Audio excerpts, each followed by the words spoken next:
Merci beaucoup, chers téléspectateurs qui nous suivent sur Cinévision et sur l'ensemble de nos réseaux. C'est un honneur de vous retrouver pour votre émission Cinévision qui reçoit aujourd'hui un analyste politique, Souleymane Sidibé. Nous allons avec lui parler de l'engagement en politique des jeunes Africains de la diaspora parce qu'on constate que de plus en plus, ils sont actifs sur les réseaux sociaux et d'autres sur le terrain également. Pourquoi cette motivation? Pourquoi cet engagement? Et quelles sont les limites et les risques encourus? Et toutes ces questions-là, nous allons en débattre avec notre invité du jour, Souleymane Sidibé. Souleymane, bonjour. Bonjour Ismaïla. Merci d'avoir accepté notre invitation. Merci, c'est moi qui vous remercie pour l'invitation. Merci beaucoup Souleymane. Et comme je viens de le dire, on constate aujourd'hui que beaucoup de jeunes Africains de la diaspora sont aujourd'hui intéressés par des questions politiques, alors qu'avant, certains qui étaient au niveau de la diaspora cherchaient tout simplement à s'en sortir financièrement ou voilà, avoir une bonne situation. Qu'est-ce qui fait qu'aujourd'hui, ils s'intéressent de plus en plus à la politique, et surtout de leur pays d'origine?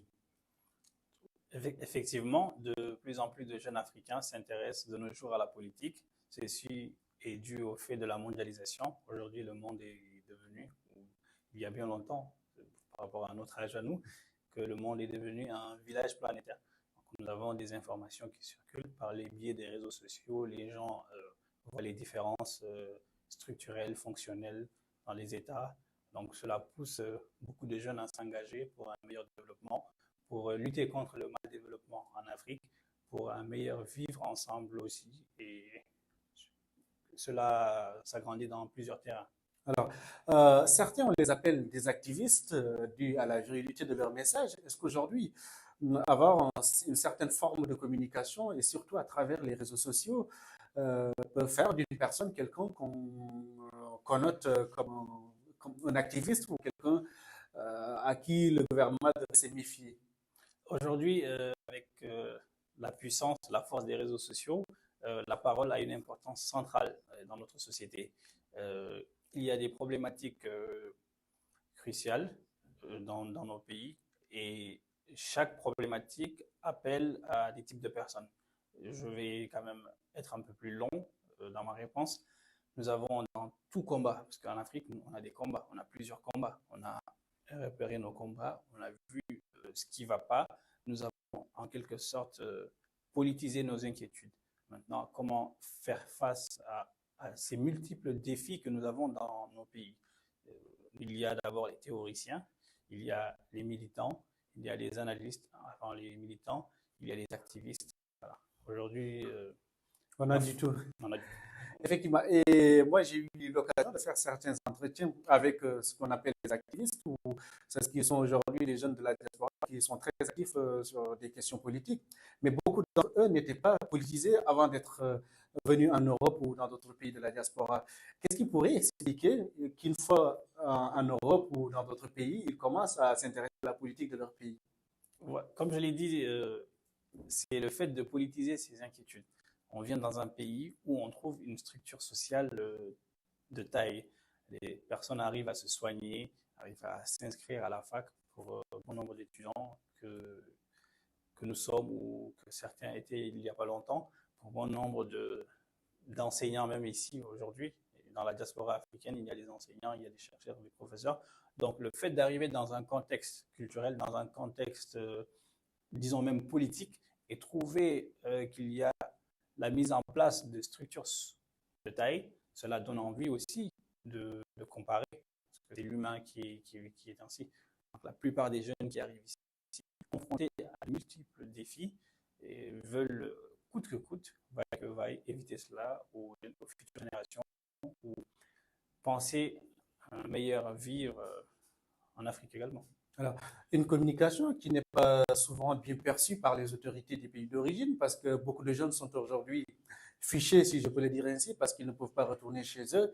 Est-ce qu'aujourd'hui, nos autorités en Afrique, par exemple, manquent d'écoute ou de sensibilité par rapport à ces plaintes de leurs citoyens qui sont dans la diaspora?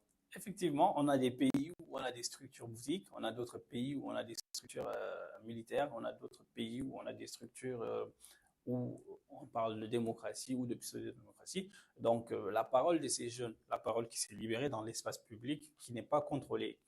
Ce n'est plus comme avant, il y a quelques années, tout se faisait dans une salle, les gens se retrouvaient, il fallait demander une autorisation. Aujourd'hui, pour se connecter, allumer son téléphone, allumer son téléphone, sa webcam, diffuser une information, écrire sur les réseaux. On ne demande pas l'autorisation.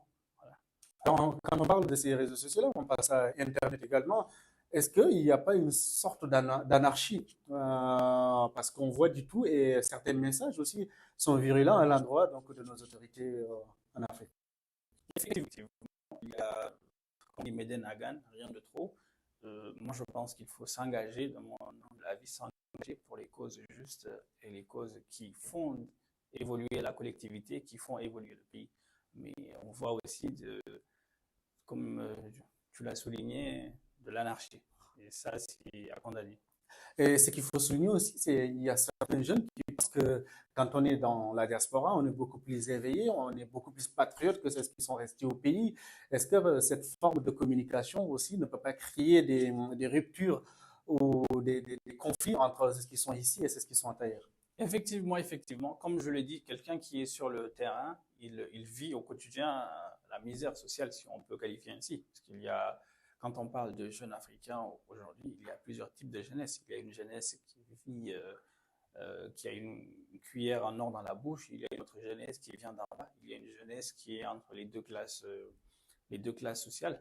Donc, pour certains jeunes qui viennent en Europe, découvrir une nouvelle vie, découvrir un pays qui a été transformé il y a peu le RET, ça agite en nous un éveil où ça nous pousse quelquefois à aller au-delà des limites que nous avons avant. Et je pense qu'il faut être modéré, pondéré. Et Une partie de l'Afrique, Suleiman, notamment l'Afrique de l'Ouest, est un peu agitée en ce moment avec des coups d'État militaires, des conflits entre des organisations de la sous-région, notamment la CEDEAO et d'autres pays. On voit aussi ce qui se passe au Sénégal avec le report de l'élection présidentielle. Et même si le Conseil constitutionnel a jugé que la décision prise par le président de la République ne reposait pas sur de bases légales, est-ce qu'aujourd'hui, en tant que quelqu'un qui suit l'actualité politique, vous vous attendiez à toutes ces informations dans un pays, par exemple, comme le Sénégal? euh, j'ai suivi de très près la situation politique sénégalaise. Donc, je peux dire que ce qui se passe était prévisible parce que nous avons, pour un peu voir l'historique, un président qui est venu, qui a prôné une gestion vertueuse et sobre des deniers publics, de la gouvernance, et ainsi de suite. Et nous avons remarqué au fil du temps qu'il y a eu des arrestations, qu'il y a eu des emprisonnements, des disparitions. Et avant l'avènement de PASTEF, il y a eu des candidats d'autres partis politiques qui ont été empêchés d'aller aux élections. Donc on voit une forme de cacophonie politique incompréhensible. Et je pense que cela alerte beaucoup de jeunes, notamment au Sénégal et un peu partout en Afrique, comme en Europe. Alors, quand vous parlez de ces arrestations, de ces disparitions, des candidats qui sont empêchés de se représenter, notamment Khalifa Sall et Karim Wade, est-ce que cela veut dire qu'aujourd'hui, le Sénégal, qu'on voyait comme une vitrine de la démocratie en Afrique, a régressé pendant le règne de Macky Sall? Sous, sous la gouvernance du président Macky Sall, ça, toute personne honnête, sincère, pourra en témoigner, pourra le dire clairement. Le Sénégal vit une forme de dictature. Je ne sais pas si je peux dire dictature douce. Je ne veux pas jouer à l'imposteur. Je préférerais dire une forme de dictature qui ne dit pas son nom. Alors, c'est la grosse surprise, c'était le report de l'élection présidentielle. Personne ne s'y attendait, ou beaucoup ne s'y attendaient en tout cas. Et il a été dit par le président de la République, ou décidé par le président de la République, même si le Conseil constitutionnel, je l'ai dit tout à l'heure, est revenu sur cette décision. Est-ce qu'aujourd'hui, le Sénégal, qu'on reconnaît pour cette tradition démocratique avec des transitions qui ont eu lieu de la plus apaisante des manières, est-ce qu'aujourd'hui, voir le Sénégal dans cette situation ne peut pas inquiéter les observateurs, surtout dans une région qui est un peu agitée aujourd'hui? Ismaïla, je vais commencer par cette phrase du président Abdou Diouf qui disait la politique n'est pas une affaire de gens médiocres.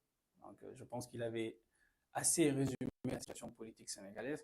C'est-à-dire que le Sénégal a connu Senghor qui a arrêté Mamadou Dia, ensuite Abdou Diouf qui a un peu embêté Wade, mais cela ne l'a pas empêché de gagner les élections. Wade qui a voulu ou qui a quand même eu cette élégance républicaine de ne pas arrêter Macky Sall parce qu'il aurait pu l'empêcher de se présenter aux élections. On connaît les structures politiques africaines. Voilà. Et au-delà, aujourd'hui, on est face à un président qui, euh, qui est perdu dans son propre piège, si l'on peut se dire ainsi. Et c'est dommage. Donc, pour les quelques jours qui lui restent, s'il y avait un conseil à donner, c'est de respecter le calendrier électoral et de s'en aller. Il a fait beaucoup de mal au Sénégal, aux Sénégalais de la diaspora, ainsi qu'aux Sénégalais et au Sénégal même. Voilà. Alors, beaucoup ne s'attendaient pas à ce qu'une partie de l'opposition, notamment le parti PASTEF, ait un candidat pour ces élections présidentielles. Et on a vu qu'à la déclaration des listes officielles, on a vu Bassirou Diomaye Faye, qui faisait partie de ce parti qui est dissous aujourd'hui, déclaré candidat officiel à l'élection présidentielle. Est-ce que cela aussi n'a pas un peu dérangé le pouvoir en place pour essayer d'empêcher la tenue de l'élection? On a assisté dans l'histoire politique récente du Sénégal à deux empêchements de potentiels candidats ou potentiels candidats. On a vu le cas Karim Wade. Pour beaucoup de personnes, c'était compréhensible pour quelqu'un qui a été accusé pour des détournements de milliards. Voilà. Ensuite, il y a eu le cas Khalifa Sall et là, le cas Ousmane Sonko. Donc, je pense que la jeunesse sénégalaise est alerte. Je pense que les Sénégalais, pour la plupart, comprennent aujourd'hui les enjeux, comprennent ce qui se passe. Voilà. Effectivement, il y a eu des manifestations, il y a eu aussi des morts d'hommes. Est-ce que cette situation tendue prouve que la jeunesse aussi a sa parole à donner dans cette élection? Oui, la jeunesse a sa parole à donner. Parce que cette jeunesse aujourd'hui, ce n'est pas la jeunesse d'hier. Ce n'est pas la jeunesse qui va simplement dans les manifestations, qui sort brûler des pneus. C'est une génération de jeunes qui ont une formation idéologique et politique solide qui leur permet de comprendre les enjeux. Beaucoup d'autorités, surtout au niveau international, se sont aussi prononcées sur cette question. Les États-Unis, la France et tant d'autres pays ont demandé au président de la République de tenir les élections à une date proche et non d'ici un an. Alors, est-ce que cela veut dire que le président Macky Sall a tout simplement perdu le soutien international et ne pouvait qu'écouter le Conseil constitutionnel et écouter aussi le peuple sénégalais? En démocratie, nous avons la séparation des pouvoirs. Nous avons le pouvoir exécutif, le pouvoir législatif et le pouvoir judiciaire. Le Conseil constitutionnel a récemment annulé le report des élections. Moi, je préfère utiliser l'annulation des élections parce que le report, c'est à une date connue. Il n'y avait pas de date connue jusqu'à récemment. Donc, la communauté internationale est dans son rôle de condamner les dérives dictatoriales, en quelque sorte, sur Macky Sall. Alors, on va rester toujours en Afrique, je l'ai dit tout à l'heure, on a vu des pays quitter l'organisation de la CEDEAO. Est-ce qu'aujourd'hui, ça veut dire que l'Afrique, au moment où on parle d'union partout, l'Afrique est un peu en train de se disloquer ou de se séparer? L'Afrique n'est pas en train de se disloquer. Je pense qu'avec l'avènement des réseaux sociaux, les gens comprennent plus les enjeux. La parole, c'est libérée. Quand on libère la parole, il y a des extrémistes qui vont sortir, mais aussi il y a des personnes qui n'étaient pas intéressées par les enjeux, qui n'étaient pas dans le bain, si on peut le dire ainsi, qui commencent à sortir. Aujourd'hui, la CEDEAO est complètement déboussolée. Nous avons une CEDEAO qui joue à deux poids deux mesures, qui condamne des coups d'État par là et approuve des coups d'État de l'autre côté. Donc je ne me vois pas dans une organisation où il y a deux poids deux mesures, où on ne dit pas au président Macky Sall vous êtes allé loin, et où on dit à d'autres chefs de l'État ou d'autres putschistes qu'ils ont 24 heures pour établir le pouvoir. Alors, on a vu quand même avec le Mali, le Burkina et d'autres pays former ce qu'on appelle la Fédération des États du Sahel, une réponse peut-être à la CEDEAO.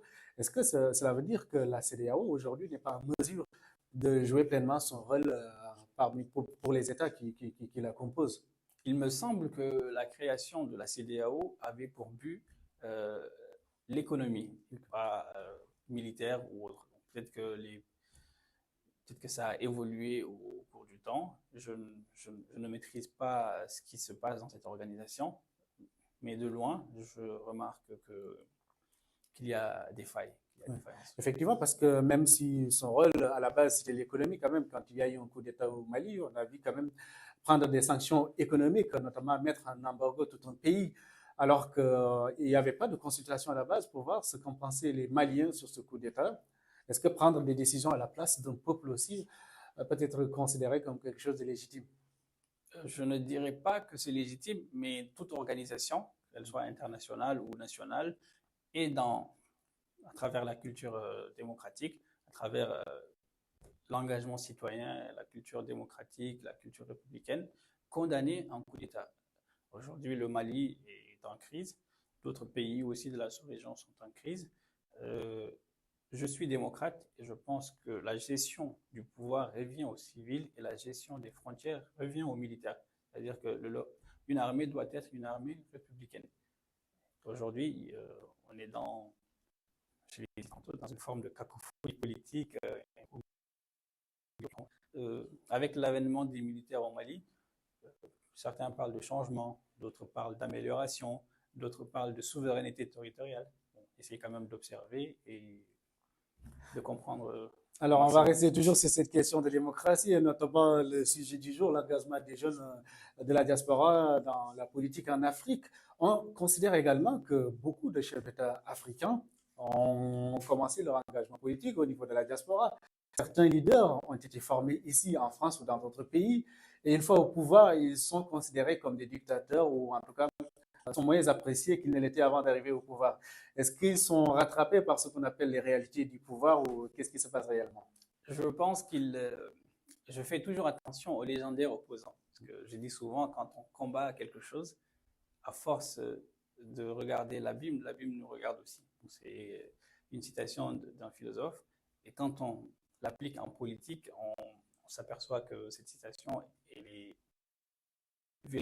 vérifiable dans plusieurs contextes également. Aujourd'hui, on a eu le cas Alpha Condé, qui a été un légendaire opposant. Une fois au pouvoir, il est devenu un dictateur, ce qu'on appelle un dictateur. Il y a eu le cas de Wade, on ne peut pas dire qu'il était un dictateur, mais quand même, il y a eu quand même une différence entre l'opposant et le président de la République. Oui, une fois au pouvoir, je pense qu'au Sénégal aussi, et les personnes de la société civile, les acteurs politiques et autres doivent parler de cela. Il y a l'hyper-présidentialisme et le président est un homme, c'est une personne. Voilà. Quand une femme ou un homme arrive au pouvoir, l'homme n'est ni ange ni bête. Si on fait de lui un ange, on fait de lui la bête. Donc, Pascal. Et c'est ce problème qui se pose aujourd'hui en Afrique. Nous n'avons pas de structure politique solide. C'est-à-dire que nous devons avoir une séparation des pouvoirs. Et cette séparation doit être effective. En France, souvent, il y a des questions qui se posent par rapport au pouvoir exécutif et au pouvoir judiciaire. Mais par rapport à certaines choses, c'est déjà acté, c'est déjà résolu. Aujourd'hui, en Afrique, le président a presque tous les pouvoirs. Donc, avec Wade, nous avons vu Wade qui donnait plusieurs postes ministériels à une personne pour gérer à son fils. C'est compliqué en démocratie. On ne peut pas approuver cela. Et aujourd'hui, quand on regarde au Sénégal la démission du secrétaire du gouvernement, voilà, on voit qu'on ne peut pas légitimer tout et n'importe quoi. À un moment donné, il faut mettre des barrières. Alors, est-ce qu'il n'y a pas un air de changement aujourd'hui, notamment avec cette jeunesse qui s'implique de plus en plus dans la politique? Parce que quand vous regardez de près, on voit que même les partis traditionnels tendent à disparaître aujourd'hui. Le Sénégal, on ne voit plus le Parti socialiste, on ne voit plus l'AFP, le Parti démocratique sénégalais essaie de revenir dans le jeu, mais avait presque disparu. Est-ce qu'il n'y a pas une forme de renouvellement générationnel aujourd'hui dans les sphères politiques? Effectivement, le vieux monde, il est dépassé. Voilà. Le vieux monde se meurt ou disparaît, le nouveau monde tarde à apparaître. Et dans ce clair-obscur, les monstres surgissent. Les monstres que nous avons aujourd'hui en Afrique, pour certains pays, je ne dirais pas tous les pays, nous avons des monstres politiques. Et comment contrecarrer cela? C'est par l'engagement citoyen, c'est par l'engagement des jeunes, c'est par l'engagement de la diaspora. Aujourd'hui, la diaspora est un poids immense. Quand je vois les jeunes de BASTEF, quand je vois les jeunes d'autres organisations, d'autres pays, non mon pays, la Mauritanie, d'autres, on voit qu'il y a quand même, je ne dirais pas un contre-pouvoir, et qu'il y a une force qui surgit. Alors, les jeunes de la diaspora, est-ce que ça n'a pas aussi des limites ou des freins? Parce que la plupart de ces jeunes, je l'ai dit en début de l'émission, aujourd'hui ne peuvent plus rentrer chez eux parce que leur gouvernement le considère comme des terroristes ou bien des personnes qui incitent la haine ou la violence. Et de près, quand on regarde, les appels à manifester viennent pour la plupart du temps de la diaspora. Est-ce qu'aujourd'hui, le fait de s'engager étant dans la diaspora et tenir certains propos n'est pas un risque pour soi-même? Oui, c'est un risque pour la plupart des jeunes. C'est un risque pour la plupart des personnes qui veulent faire face à nos pouvoirs en Afrique. Et c'est là où le bas blesse. On est dans un pays, ici la France. J'ai tendance à dire la France, elle nourrit, elle soigne, elle protège. On peut être contre sa politique étrangère pour certaines raisons, pour certains soutiens, mais il y a cette culture démocratique qui permet à la personne de parler, de dire ce qu'elle pense, d'avancer. Dans nos pays, la culture démocratique n'est pas à ce point. Alors la question va être un peu grande parce que quand on a ce qu'on appelle des d'opinion dans nos pays, des pays qui sont quand même dits des pays démocratiques, si le délit d'opinion existe aujourd'hui, est-ce qu'il ne faudrait pas repenser certaines démocraties en Afrique? Je pense que la démocratie n'est pas quelque chose de figé. De Athènes à nos jours, elle a beaucoup évolué. La démocratie, on a rabâché, c'est la souveraineté du peuple, du peuple, par le peuple, pour le peuple. C'est beau dans le discours, mais dans la pratique, c'est très difficile. Donc d'abord, il faut une maturité politique pour comprendre cela. Il faut mettre en place, comme l'a dit Obama, l'Afrique n'a pas besoin d'hommes forts, hommes et femmes, mais d'institutions fortes. Donc il y a un problème institutionnel qui se pose. Je rebondis sur le cas du Sénégal. Le président Macky Sall a nommé, c'est ça, c'est lui qui a nommé les juges. Effectivement. Et il revient dire que ces juges ne sont pas Fiables. Donc il y a un problème qui se pose. Ouais. Mais quand on parle d'institutions fortes, est-ce que le problème c'est parce qu'on n'a pas d'hommes forts? Parce que si les institutions sont fortes et qu'elles ne sont pas respectées par les hommes qui les mettent en place, est-ce qu'il n'y aura pas toujours ce problème de démocratie? Les institutions, les instructions, il faut les construire. Il faut construire, il faut les mettre en place. Il faut, au fil du temps, au fil des ans, mettre en place des garde-fous. Et c'est ce qui manque aujourd'hui. Alors, on va continuer toujours sur cette question. Nous sommes en compagnie de Souleymane Sidibé, analyste politique, pour parler de l'engagement des jeunes dans la diaspora. En Afrique, surtout les jeunes sont établis au niveau de la diaspora, comme je l'ai dit tout à l'heure, beaucoup aujourd'hui peinent à retourner au pays parce que tout simplement sont considérés comme des terroristes ou d'autres qui appellent à l'insurrection ou qui incitent la haine. Aujourd'hui, ils sont fichés et ne peuvent pas retourner. Pour l'exemple du Sénégal, beaucoup espéraient une transition démocratique dans les jours à venir pour pouvoir retrouver leur famille avec le report de l'élection présidentielle, le Conseil constitutionnel qui revient sur cette décision. On ne sait pas aujourd'hui qu'est-ce qui va se passer exactement au Sénégal. Alors, Souleymane, pour quelqu'un qui suit de très près cette actualité politique au Sénégal, est-ce que vous êtes optimiste quant à un dénouement heureux de cette situation? Les hommes viennent et partent et les institutions demeurent. Donc, nos dirigeants doivent comprendre cela. On est là pour un laps de temps. Le juge Kebambe l'avait dit, le pouvoir est fait pour servir, il est passager. Donc, on doit rappeler cela à nos hommes politiques. Parce qu'aujourd'hui, mettre tout un pays dans une crise qui ne dit pas son nom révèle quand même de l'absurde, en quelque sorte. Et c'est vraiment condamnable. Mais nous espérons que, par exemple, au Sénégal, dont nous parlons, que le président Macky Sall fera dans les jours à venir ce qu'il va faire, organiser les élections, partir. Sinon, d'autres situations peuvent arriver également. Ce qu'on ne souhaite pas. Oui. Merci beaucoup, Souleymane Sidibé. Merci pour l'invitation. C'était Souleymane Sidibé sur Sénévision. Vous étiez en train de suivre votre émission Les Rendez-vous de la Diaspora. Nous vous donnons rendez-vous très prochainement pour un autre numéro. Merci de l'avoir suivi et à très bientôt.